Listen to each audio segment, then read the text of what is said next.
자, 여러분 안녕하십니까? 자, 우리 이번 시간에는요, 경제학 챕터 8장 현시선호 이론에 대해서 같이 공부해 보도록 하겠습니다. 자, 184페이지 한번 보시죠. 자, 우선 제목 자체가 현시선호 이론이에요. 아니, 우리 경제학은 선호에 대해서 다루는 겁니다. 근데 그 선호라는 게 좀 드러나지 않고, 또 그리고 선호라는 게 있을 때 그걸 가지고 우리가 어떤 선택으로 가기 위해서 좀 약간 복잡해서 효용함수라는 걸 집어넣어서요, 그 선호의 순서를 나타내기 위해서 함수값 해가지고 값을 집어넣은 거죠. 근데 이 선호라는 게 사실 뭐 어떤 걸 더 좋아한다, 싫어한다, 이게 좀 잘 드러나지 않습니다. 그래서 우리가 분석하기가 쉽지가 않죠. 근데 이 현시 선호 이론이라는 것은 우리가 선호라는 걸 측정하기가 쉽지가 않은데, 이게 드러날 때가 있다는 거야. 뭐로요? 행동으로 드러나는 거죠. 그래서 현시라는 게 리빌드 되었다, 이렇게 보시면 되겠습니다. 선호가 드러나는 그거에 대해서 다루는 게 현시 선호 이론입니다. 자, 그래서 먼저 개요 한번 보시면, 자, 우선 전통적인 소비자 이론에서는 어떻게 해요? 현실에서는 관찰 불가능한 선호 체계, 이걸 가지고 얘기합니다. 선호 체계, 이런 표현을 쓰죠. 우리가 뭐 XJ를 YJ보다 더 선호한다, 이렇게 하면은 둘 다 구입을 할 수 있을 때 어떤 거를 구입하겠습니까? 그래요, Y보다는 XJ를 구입하게 되는 것이죠. 자, 근데 이 선호 체계에서요, 우리가 거기 보시면 효용함수, 이렇게 얘기합니다. 효용함수. 이 선호라는 걸 가지고 그냥 다이렉트리 분석하기 어려우니까 X를 구입했을 때 얻게 되는 효용의 크기, Y를 구입했을 때 얻게 되는 효용의 크기, X를 구입했을 때 얻게 되는 효용의 크기가 더 크다라는 것을 알 수 있죠. 그래서 이렇게 효용함수로 나타내고요. 이에 따른 결과, 선택의 결과를 살펴보게 되는데, 이 선택의 결과 어떤 걸 구입합니까? 그럼 XJ를 초이스하게 되는 거야. 예, 선택한다는 거죠. 오케이? 자, 그래서 이런 식으로 우리가 이렇게 살펴보게 됩니다. 그래서 거기 첫 번째 줄에 보시면 이게 드러나지 않습니다. 선호체계, 효용함수, 그냥 개념을 통해서 그 소비자의 선택을 행동하게 되는데, 2번 현시선호 이론이라는 것은, 아니 저기서부터 이렇게 흘러가는 게 우리 전통적인 방법인데, 이걸 거꾸로 가겠다는 겁니다. 거꾸로.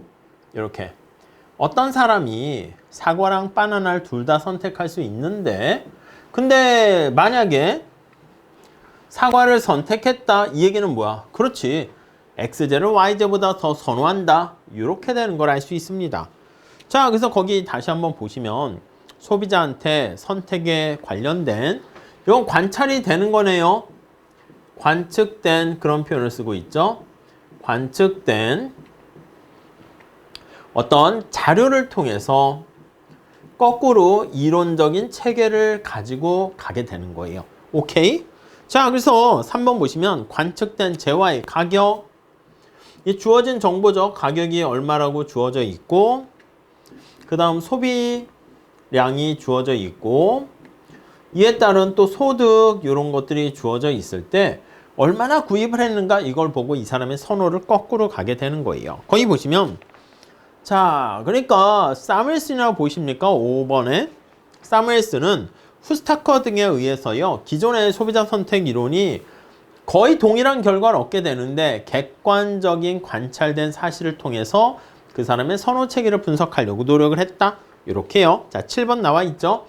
객관적, 이게 드러나는 거 아니겠습니까? 객관적으로 드러난 관측된 어떠한 자료를 통해서 그 사람의 선호를 찾아가는 겁니다. 자, 다음 페이지 가보시면요, 자, 이 선호와 관련한 기본 가정과 공리에 대해서 살펴보겠습니다. 자, 우선 첫 번째는 선호 체계, 이렇게 나와 있어요. 선호에 관련된 관계. 네, 이렇게 한번 보도록 하시죠. 자, 우선 1번 보시면 현시선호 관련해서는요, 직접 현시 선호가 있고 간접 현시 선호가 있어요. 직접 동그라미 치시면 직접은 아니 말 그대로 직접 비교할 수 있다라는 게 직접 현시 선호 이렇게 되어 있고요. 두 번째로 간접 현시 선호다라고 하는 것은 이건 뭐 직접적으로 비교가 안 되는 경우를 우리가 선호 관계를 표현하려고 하는 거예요. 직접적인 현시 선호는 자 이게 직관적으로 그냥 간단합니다. 같은 예산선상에서 이렇게 보시면 돼요. 동일한 예산선상에서 이렇게요.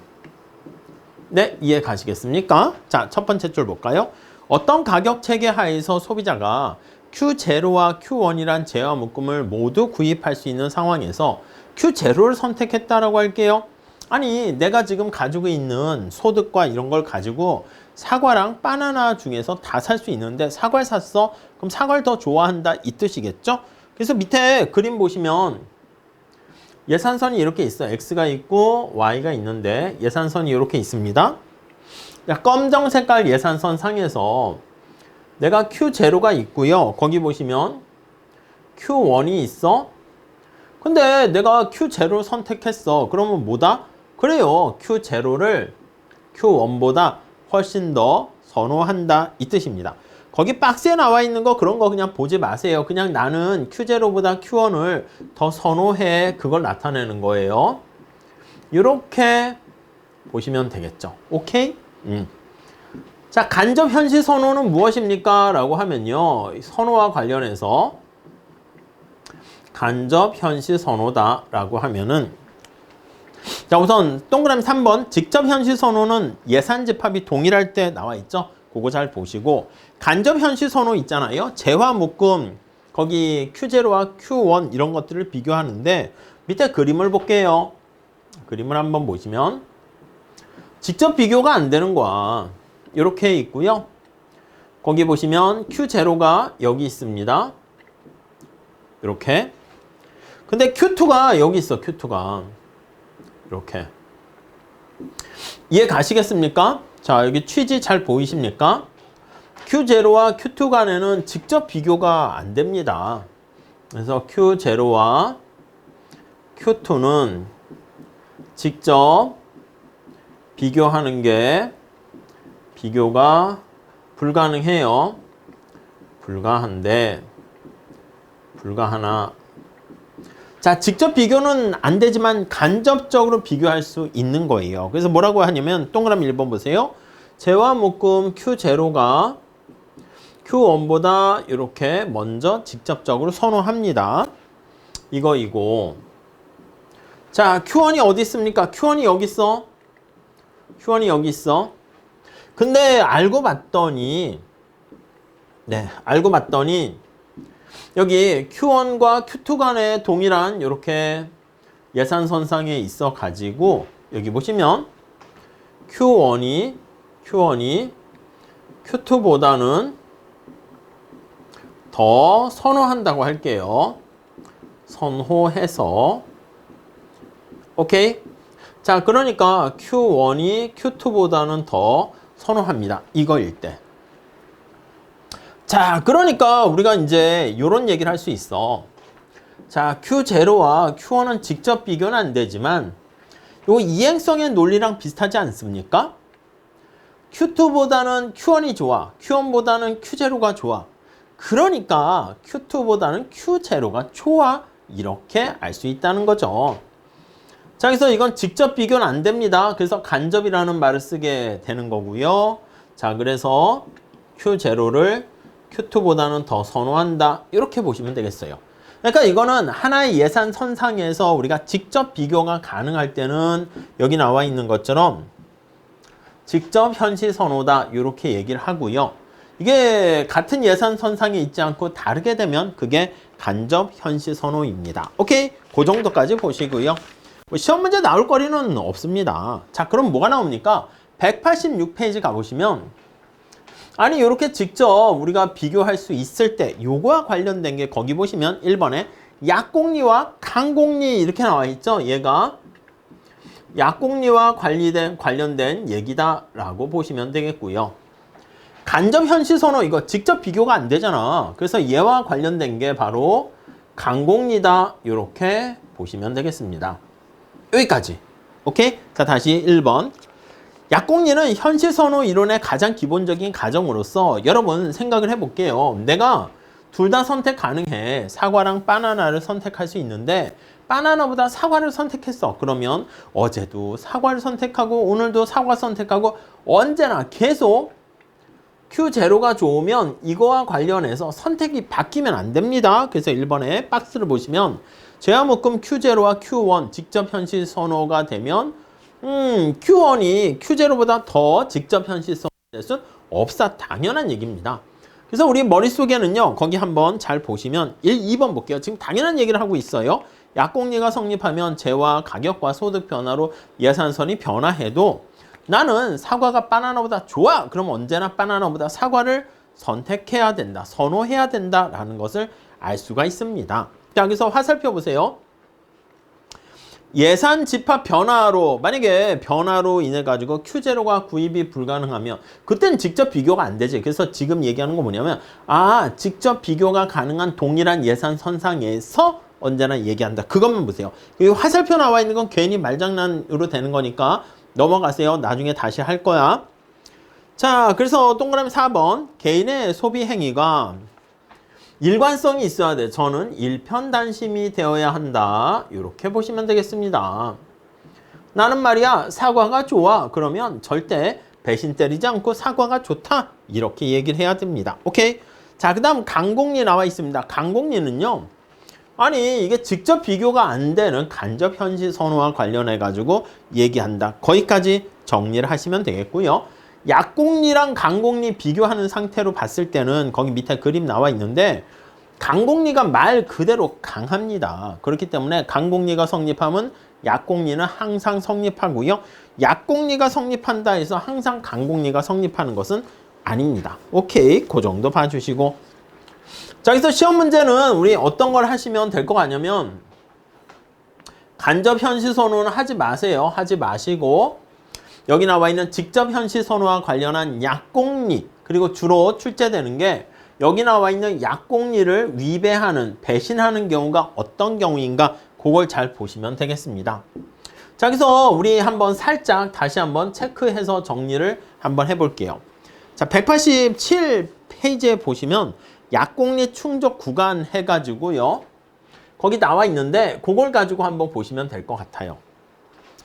자, 우리 거기 보시면 위에 약공리가 충족할 때 예산선이 교차할 때랑 뭐 내부 외부에 있을 때 하는데 그렇게 하지 마시고요. 또 괜찮은 방법인데 그냥 간단하게 당연하지로 보시면 돼. 자, 우리 시험 문제는 약공리를 언제 위배합니까 해서 약공리를 위배하는 구간, 위배하는 경우 밑에 오른쪽에 보시면 4가지 경우가 있는데 살짝 한번 보세요. 자, 우리 가볍게 보시면 되겠습니다. 이랬다 저랬다만 안 하면 돼요. 자, 여기 예산선이 이렇게 있어. 원래 예산선이 이렇게 있습니다. 그러다가 새로운 예산선이 이렇게 변화했습니다. 자, 우리 원래 예산선이라서 요거를 P0라 할게요. 얘를 P1이라 합시다. 자, 거기 보시면 Q0가 어디 있냐면 여기야. Q0. Q1이 어디냐면 여기입니다. Q1 이렇게. 이해 가세요? 네. 여러분 우리 한번 생각해 볼게. 만약에 이건 이제 뭐냐면 이렇게 있잖아요. 그러면 P0 하에서는 Q0를 선택하는 거야. 더 선호했어. 근데 P1 하에서도요. Q0, Q1 둘 다 선택할 수 있는 상황이잖아. 근데 어떤 걸 선택했냐라고 하면은 이렇게 선택했다는 거야. 자, 약속합니다. P0 하에서는 Q0를 선택했다고 하시고요. P1에서는 Q1을 선택했다. 이러한 선택 행위라는 거예요. 자, 다시 이렇게 나와 있는 이 그래프는 뭐냐면 P0에서는 Q0를 선택하고 오케이. 그리고 P1에서는 우리가 이렇게 약속을 하는 거야. 요거 읽는 방법이 Q1을 선택한다. 이렇게 됩니다. 선택하는데 자, 그럼 이게 약공리를 위배했는가 라고 판단하려면 이게 과연 배신을 때린 것인가? 요거를 배신의 여부를 판단하시면 돼. 내가 만약에 이랬다 저랬다 배신을 하게 되면 약공리를 위배하는 것이고요. 배신을 하지 않았다 그럼 약공리를 위배하는 게 아니다. 이렇게 보시면 되겠습니다. 아니 여러분 둘 다 선택 가능한 상황에서 아니 P0일 때는 Q0를 선택하고요. P1일 때는 Q1을 선택하고요. 뭐야 이거 배신인 거잖아. 이랬다 저랬다 한 거니까 배신! 이 배신을 뭐라 그런다고? 약공리를 위배했습니다. 이렇게 보시면 되겠습니다. 약공리를 위배했다. 이렇게 표현을 합니다. 오케이? 이해되시죠? 간단합니다. 두 번째도 마찬가지야. 이거 그냥 암기하지 마세요. 이거 많은 분들 그냥 막 암기하는데 당연하지로 보시면 돼. 자, 이 검정 색깔. 일부러 예산선을 제가 색깔 다른 걸로 했고요. 자, 그 다음 거기 보시면 Q0가 어디냐면 여기입니다. Q1이 어딘가 하면 여기입니다. 이렇게. 자, 그럼 요게 바로 P0의 예산선이지. 이때 어떤 걸 했냐면 역시 Q1보다 Q0를 내가 선호해서 선택했다고 할게요. 근데 여기 보시면 P1에서는 뭘 초이스했다? 맞습니다. 얘를 선택하는 거야. 이것도 배신이지. 둘 다 똑같잖아요. 사실 볼 것도 없어. 밑에 두 개도 마찬가지입니다. 아니 그러면 우리 약공리를 위배하지 않는 경우 한번 체크해 볼게요. 자, 여기다가 살짝 해서 여기다 한번 새롭게 한번 해볼게요. 요걸 가지고 기본으로 보시고 얘는 지금 뭐라고요? 약공리를 위배한 경우라고 보시면 되겠습니다. 약공리를 위배하지 않은 경우 한번 보시면 자, 위에서 제일 위에 그림에서 최초 구입점이 구입 불가능할 때 이렇게 나와 있어요. 그러니까 예산선이 이렇게 있는 상황이고 예산선이 이렇게 돼버렸습니다. 여기는 이제 XJ랑 YJ에 대한 여러 가지 선택점이 나와 있는데 거기 보시면 Q0가 여기야. 근데 Q1이 만약에 여기에 있다라고 할게요. 그러면 여기 보세요. P0일 때 당신은 어떤 걸 선택했습니까? Q0를 선택했어. 오케이. 근데 여기 노란 색깔 예산선상에서요. 이렇게 보면 P1의 예산선상에서 당신은 어떤 걸 선택했습니까? 하면 Q1을 선택했습니다. 자, 앞에 거랑 같은 얘기지. 스토리는 똑같습니다. 그럼 물어봅니다. 당신은 배신입니까? 배신이에요? 아니에요? 아니지. 왜냐면 옛날에는 여기 상황에선 얘가 존재하지도 않았고요. 새로운 상황을 살펴봤는데 새로운 상황에서는 얘가 선택할 수가 없는 거야. 그러니까 우리가 배신이라는 얘기는 뭐냐면 둘 다 선택할 수 있는 상황에서 이랬다 저랬다 하는 건데 예산선이 바뀌어가지고 여기 어느 점을 가더라도 얘는 선택 대상에서 제외가 되는 거야.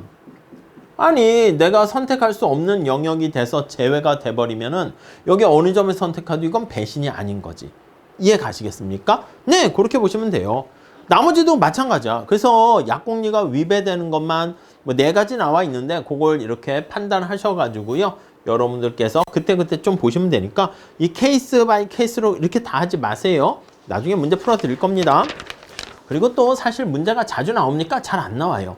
주로 이제 최근에 간평사 시험에서는 좀 나오긴 하는데 회계사 시험에서도 좀 나올랑말랑 한때 나오다가 안 나오다가 요즘 나올랑말랑 하기 때문에 나와도 그냥 이렇게 약간 기호로 해서 표현하는 게 아니라 스토리를 입혀가지고 약공리 위배 구간 이런 걸 얘기하는 거니까 문제를 직접 풀어드릴 텐데 그때 그걸 보고 정리하시면 되겠습니다. 다음 세 번째. 자, 수요 곡선과 무차별 곡선의 도출 이렇게 나와 있습니다. 아니 현시선호 이론도 소비자의 선택 이론 아니겠습니까? 소비자의 선택하는 행동을 통해 가지고 도대체 뭐를 얻으려고 하는 건데 맞아요. 수요 곡선이 우하향한다. 그거를 도출하는 것입니다. 1번 볼게요. 자, 그래서 우리 디맨드 곡선을 도출하려고 합니다. 디맨드 곡선을 도출하려고 한다. 이렇게 보시면 되겠습니다. 자, 밑에 거기 한번 살짝 보시면 XJ가 있고 YJ가 있습니다.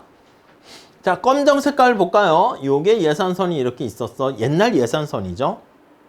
자, 그때 거기 보시면 내가 어떤 점을 선택했냐면 A점을 선택했어요. 옛날 예산선 하에서. 오케이? 자, 근데 XJ 가격이 하락했어. XJ 가격이 이렇게 하락했어. 얘가 P1 이렇게 하락했습니다.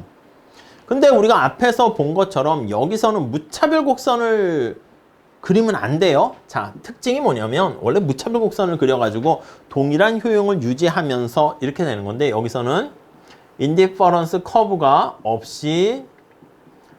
없이도 도출을 하게 됩니다. 자, 그래서 이전과 실질 소득을 덜어내는 작업을 해서요. 이전과 동일한 효용을 유지하게끔. 근데 여기서 효용이 없으니까 이전과 동일한 선택점 A를 지나가게끔 이렇게 하는 거예요. 다시 볼게요. 자, 1번. 아니, 최초의 예산선이 AB였었는데 X의 가격이 하락해서 예산선이 이렇게 회전 이동했습니다. 노란 색깔로. 2번. 가격 효과를 대체 효과랑 소득 효과로 구분하기 위해서 옛날 예산선을 지나가도록 이렇게 하는 거야. 아니, 여러분 다시 한번 정리해 볼게요. 우리가 여기 나와 있는 것처럼 X의 가격이 하락했을 때 미치는 효과를 나타내고 있는 거예요. 자, 여기서 X의 가격이 하락 시, 자, 소비자가 효용을 극대화하는 선택을 하게 되는데요. 가격이 하락했네. 하락 시 발생하는 가격 효과를 대체 효과랑 소득 효과로 분해를 하려고 합니다. 이해 가세요? 대체 효과와 소득 효과로 분해하는데, 자, 우리는 예전에 어떻게 했습니까? 힉스의 방식에 따랐을 때는, 자, 분리하려고 합니다. 이전과 동일한 효용을 유지하게끔 이렇게 했었단 말이죠. 힉스 방식과는 달리 힉스 방식은 어떻게 됩니까? 무차별 곡선이 존재해야 돼요. 힉스 방식이 아닌 이전과 동일한 상품 묶음을 구입하는 A점이죠. 이전과 동일한 구매력을 선택합니다. 구매력. 네, 구입 상품 묶음인 A를 선택합니다. 아니, 그러니까 내가 가격 하락해서 이전과 동일한 바구니의 상품 묶음을 담을 수가 있으면 된다는 거지. 그래서 우리가 보상한다라고 했을 때 요게 바로 우리는 보상한다 이렇게 얘기하는 거예요. 이걸 이제 이전과 동일한 상품 묶음을 우리가 선택할 수 있도록 한다 해서요. 이거를 슬러스키 방식이라고 해요. 슬러스키 방식. 힉스는 이전과 동일한 효용을 달성한다라는 거 생각나십니까? 예. 그냥 가볍게 보세요. 이거 약간 주관식용이고 뭐 사실 뭐 그렇습니다. 아니, 여기서 그럼 지금 뭘 하려고 자꾸 하는 건데? 예, 맞아요.